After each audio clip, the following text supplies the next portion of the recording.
He is not the strongest of the species that survive, nor the most intelligent that survive.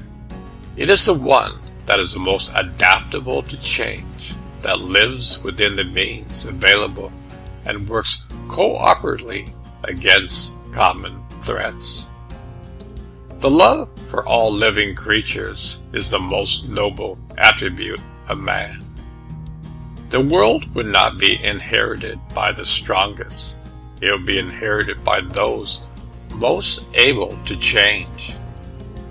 Sympathy beyond the confines of man, that is, humanity, to the lower animals, seems to be one of the latest moral acquisitions. It is not the biggest, the brightest, or the best that will survive, but those who adapt the quickest. A man who dares to waste 1 hour of time has not discovered the value of life. Building a better mousetrap merely results in smarter mice. Nothing exists for itself alone, but only in relation to other forms of life. Everything in nature is the result of fixed laws. In the long history of humankind, and animal kind too, those who learn to collaborate and improve most efficiently have prevailed. The more one thinks, the more one feels the hopeless immensity of man's ignorance. Ignorance more frequently begets confidence that does knowledge. It is not the most intellectual of the species that survive. It is not the strongest that survives, but the species that survive is the one that is able best to adapt and adjust to the changing environment in which it finds itself. There's no fundamental difference between man and animals in their ability to feel pleasure and pain, happiness and misery. Intelligence is based on how efficient a species becomes at doing the things they need to survive. In the struggle for survival, the fittest wins out at the expense of their rivals because they succeed in adapting themselves best to their environment. I ought, or I ought not, constitute the whole of morality.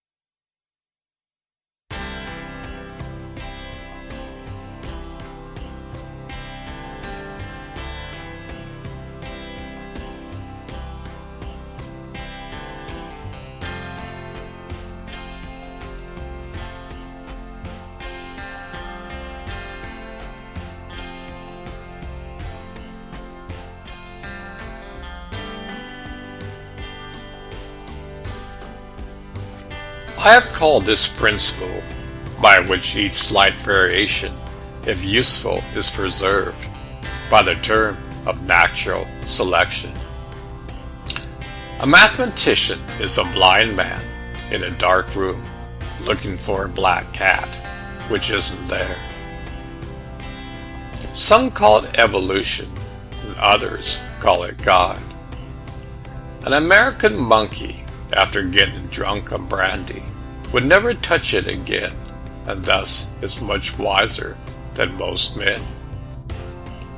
Men, with all its noble qualities, with sympathy which fills for the most debased, with benevolence which extends not only to other men, but the humblest living creature, with its godlike intellect which has penetrated into the movements and constitution of the solar system, with all these exalted powers, man still bears in his body frame the individual stamp of his lowly origin.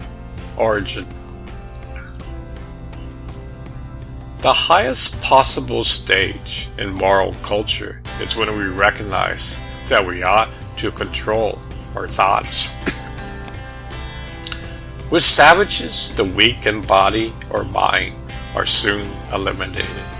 We civilized men, on the other hand, do our utmost to check the progress of elimination. We build asylums for the imbecile, the maimed, and the sick. Thus, the weak members of civilized societies propagate their kind. No one who is attending to the breeding of domestic animals would doubt that this must be highly injurious to the race of man. Hardly anyone is so ignorant as to allow his worst animal to breed.